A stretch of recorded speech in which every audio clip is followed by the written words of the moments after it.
Hello' everyone, সকলোৰে ভালে চাগে। আজি মই যাবলৈ ওলাইছোঁ গুপ্তেশ্বৰ দেৱালয়, শিঙৰিত অৱস্থিত। আৰু এয়া মোৰ লগত আছে পংকজ। হয়। ত' বলক দেৰি নকৰি ভিডিঅ'টো আৰম্ভ কৰোঁ। 1, 2, 3, লেটছ গো।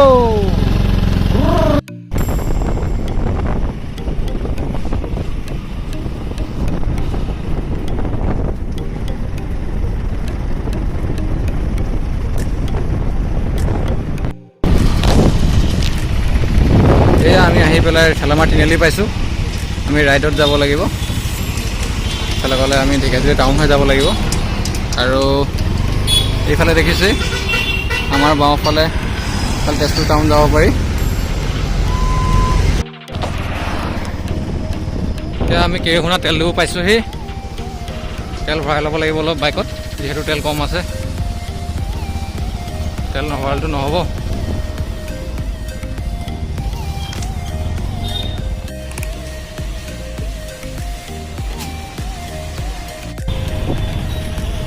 এয়া ঢেকীয়াজুলি টাউন, গাড়ী যাম দেখিছে।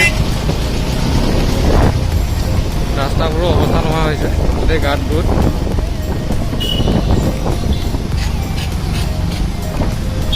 এয়া ঢেকীয়াজুলি টাউন হয়। আৰু অলপ দূৰ গ'লে আমি গুপ্তেশ্বৰ দেৱালয় যোৱা গেটখন পামগৈ। আৰু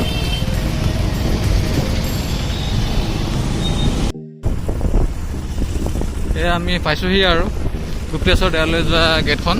এয়া চাই লওক আগফালে গুপ্তেশ্বৰ দেৱালয় যোৱা যি গেটখন আমি পালোঁহি।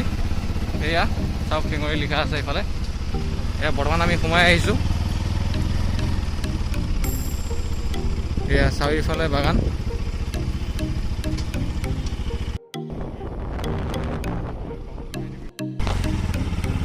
এয়া আমি পাইছোঁহি শ্ৰী শ্ৰী গুপ্তেশ্বৰ দেৱালয়, শিঙৰি। এয়া চাই লওক, সোমাই আহিছোঁ ভিতৰেদি। পাম আৰু আমি বেছি দূৰ নাই, আৰু অলপ সময় গ'লে, অলপ দূৰ গ'লে পাম।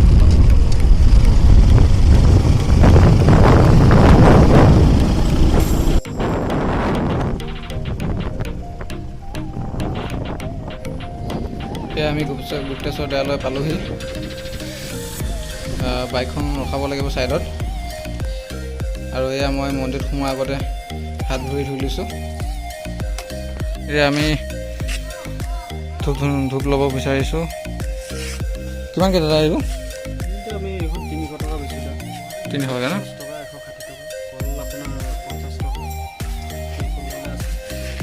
কি কি ল'বি ন?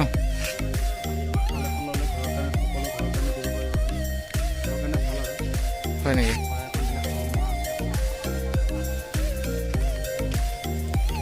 সেয়া মন্দিৰৰ আশে পাশে থকা দোকানবোৰ আমি ল'লোঁ বাৰু। ধূপ লৈছোঁ, কল লৈছোঁ, তেনে কৰি কেনে। এয়া দেখিছে শ্ৰী শ্ৰী গুপ্তেশ্বৰ মন্দিৰ। আৰু মোৰ লগৰ পংকজ সোমাই গৈ আছে। কৃষ্ণ। ইয়াতে চব লিখা আছে, শাওণ মাহত অনুষ্ঠিত হ'বলগীয়া বলবম যাত্ৰা কৰোণা মহামাৰীৰ বাবে স্থগিত ৰখা হৈছে।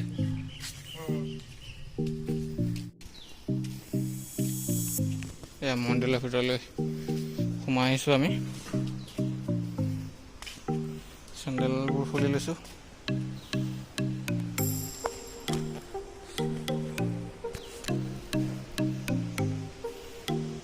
লগৰজনো আহি আছে।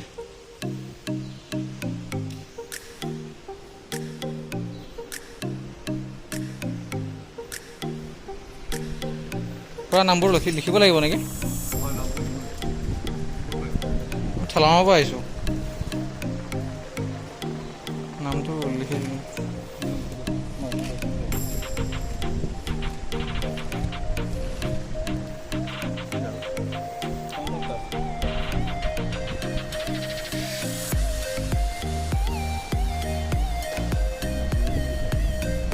হয়। আমি দুজনে আহিছোঁ। মন্দিৰৰ ভিতৰত সোমাব পাৰিম নহয়? এয়া গৈ আছোঁ মন্দিৰৰ ভিতৰলৈ চাকি জ্বলাবলৈ।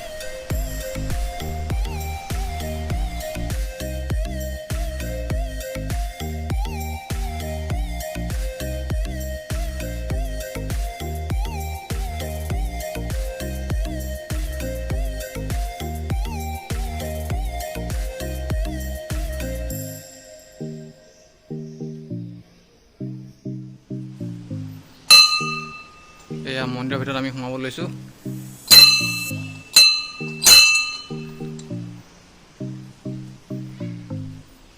কৃষ্ণ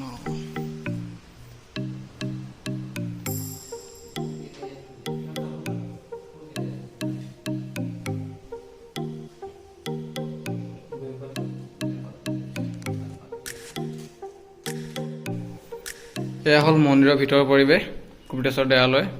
আৰু এতিয়া আমাক দেৱে অলপ বুজাই ক'ব গুপ্তেশ্বৰ দেৱালয়ৰ বিষয়ে। চ' দেৱ অলপ কৈ দিয়ক। নমস্কাৰ, মই গুপ্তেশ্বৰ দেৱালয়ৰ পুৰোহিত। গতিকে মন্দিৰৰ বিষয়ে কিছু কথা অৱগত কৰাৰ চেষ্টা কৰিছোঁ। তাৰমানে এইটো বহুদিন আগত ইয়াত ডাঙৰ মহামাৰী এটা সৃষ্টি হৈছিল, প্ৰায় 500-600 বছৰ আগত। তেতিয়া তাৰমানে বহুত মানুহৰ মৃত্যু হৈছিল। এই মৃত্যু যেতিয়া হৈছিল, অটব্য অৰণ্য আছিল এইখিনি জেগা, সম্পূৰ্ণ মানে অৰণ্যৰে আবৃত। এতিয়া এই কুণ্ডটো কিন্তু আগৰ পৰা আছিল। যেতিয়া অৰণ্য আছিল, এই বাবা এতিয়া প্ৰশিক্ষণ দেখাইছে মানুহবিলাকক, যিবিলাক মানুহ মৰিছিল ওচৰৰ এই গাঁওখন আছিল, পাহাৰ গাঁও বুলি কয়। তাৰ মানুহবিলাক বহুত মানুহ মৰা, তেওঁলোকক সপোন দেখাইছে এই বাবাই যে মই পৰিত্যক্ত হৈ পৰি আছোঁ, তোমালোকে মোক উদ্ধাৰ কৰা, মই তোমালোকক ৰক্ষা কৰিম। এইবোৰ কোৱাৰ লগে সপোন দেখালে। দেখাত সকলোৱে লগ হৈ ভাবিলে কি বাবা আছে বোলে, আমি যাওঁ বোলে। দা কোঠাৰ মানে লৈ আহি হাবি জংঘল চব কাটি পেলালে। কাটি এই কুণ্ডটো ওলাই গ'ল। যেতিয়া কুণ্ডাটো ওলাই গ'ল, তেতিয়া তাৰমানে তেওঁলোকে ইয়াতে ভাবিলে কি এতিয়া বাবা আছে, গতিকে আমি ইয়াতে নাম প্ৰসংগ আৰম্ভ কৰোঁ। সকলোৱে মিলি নাম প্ৰসংগ কৰিব ধৰিলে। এতিয়া যিটো মানুহ মহামাৰী হৈছিল, সেই মহামাৰী শেষ হ'ল, মানুহ মৰা বন্ধ হৈ গ'ল। ঠিক সেই সময়তে বিশ্বনাথ ঘাট, তেজপুৰ বিশ্বনাথ ঘাট, নাগশংকৰ যে আছে, তাতে বান্দৰ যায় তাৰমানে দ্বিতীয়খন কাশী ধাম নিৰ্মাণৰ কাৰণে এটা প্ৰস্তুতি আৰম্ভ কৰিলে। যদি দ্বিতীয়খন কাশী ধাম হৈ যায়, আৰু এখন যে পুৰণা কাশী ধাম আছে, এইখন বন্ধ হৈ যাব। সেইকাৰণে দেৱতাবিলাকে লগে আলোচনা কৰিলে, যদি এটা তীৰ্থস্থান বন্ধ হৈ যাওক ডাঙৰ সমস্যা হ'ব, গতিকে আমি এটা কাম কৰোঁ, এই বস্তুটো ভাগ কৰি দিওঁ, বন্ধ কৰি দিওঁ। এইবুলি দুটা ভাগ কৰিলে। দেৱতাবিলাক লগ হৈ এটা ভাগ নাৰদমুনি ঘটোৱাই এটা লিংগ আনি এটা গুপ্ত কৰি ৰাখিলে। বহুত তলত 15-20 তলত আছে বস্তুটো। সেইকাৰণে এই বস্তুৰ নাম গুপ্তেশ্বৰ। সেই সময়ত বান্দৰ যায় যজ্ঞ কৰিছিল, এতিয়া এই মন্দিৰত আহি যজ্ঞ কৰিছিল। যজ্ঞ কৰাৰ পিছত শিৱ অন্তৰ্ধান হৈছিল, সেইকাৰণে এটা গুপ্তেশ্বৰ। তাৰপিছত সেই সময়ত ঋষ্যশৃংগ মুনি এজন আহিছিল। যেতিয়া এইটো ওলাই গ'ল, এই বুদ্ধিষ্ট মুনি ঋষ্যশৃংগ মুনি আহি ইয়াত মানে অৱস্থান কৰিলে। তেতিয়া মানুহবিলাকে গম পালে যে বাবা এজন আহিছে, সকলোৱে আহি তেওঁক ঘেৰি ধৰি প্ৰণাম কৰিব। তেওঁলোকে ক'লে যে মইতো পুৰোহিত নহয়, গতিকে মোক প্ৰণাম কৰিলেতো কাম নহ'ব, তোমালোকে এজন পুৰোহিত লৈ আহা। এইবোলে বিহুগুৰিৰ পৰা পুৰোহিত আনি লৈ আহে, সেইটো সংস্থাপন কৰিলে। তেতিয়া লাহে লাহে বিশ্বকৰ্মাই সেই সময়তে এই মুহূৰ্ততে বিশ্বকৰ্মাই মন্দিৰটো বনাইছে। বিশ্বকৰ্মাৰ সৃষ্টি। এই বস্তুটোৰ লগত ব্ৰহ্মপুত্ৰৰ লগত আমাৰ লিংক আছে। ব্ৰহ্মপুত্ৰৰ লগত লিংক আছে। ব্ৰহ্মপুত্ৰত পানী বাঢ়িলে বাঢ়ি যায়, আৰু কমিলে কমি যায়।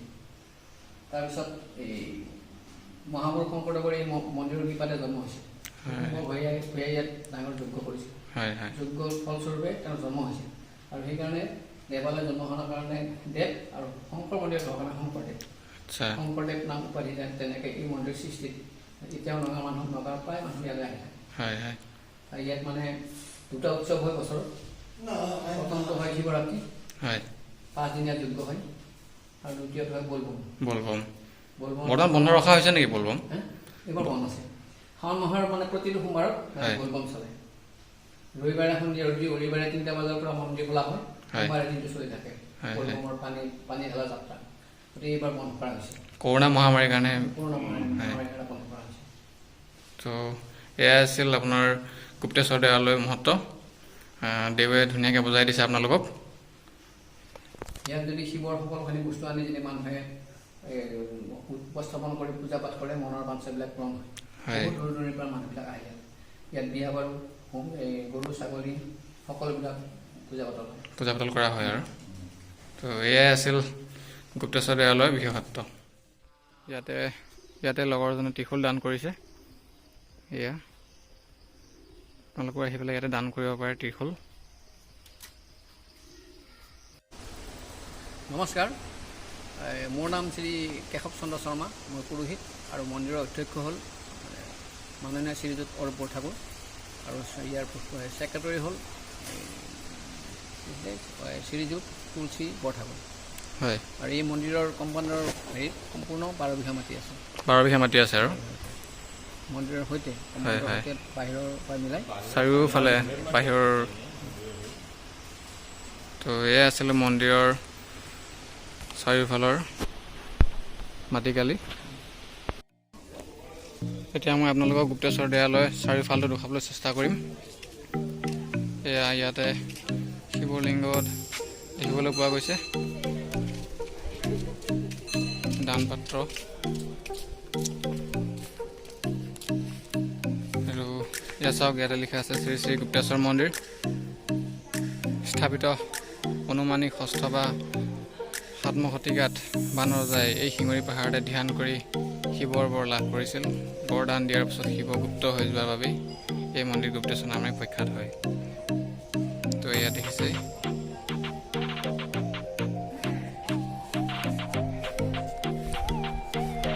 আৰু এইফালে আছে আপোনাৰ প্ৰসাদ লোৱা কক্ষ। এয়া চাওক ইয়াতে প্ৰসাদ লোৱা কক্ষ বুলি লিখা আছে।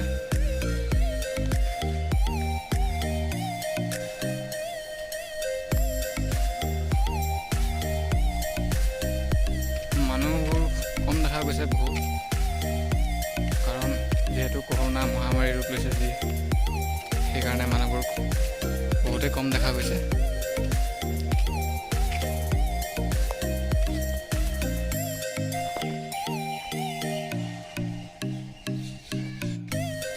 তো বন্ধুসকল, এয়া আছিল শ্ৰী শ্ৰী গুপ্তেশ্বৰ দেৱালয়। যিমানখিনি পাৰিলোঁ আপোনালোকক দেখুৱালোঁ। আৰু যদি ভিডিঅ'টো ভাল লাগিলে like, comment, share and subscribe, লগতে বেল আইকনটো প্ৰেছ কৰিবলৈ নাপাহৰিব।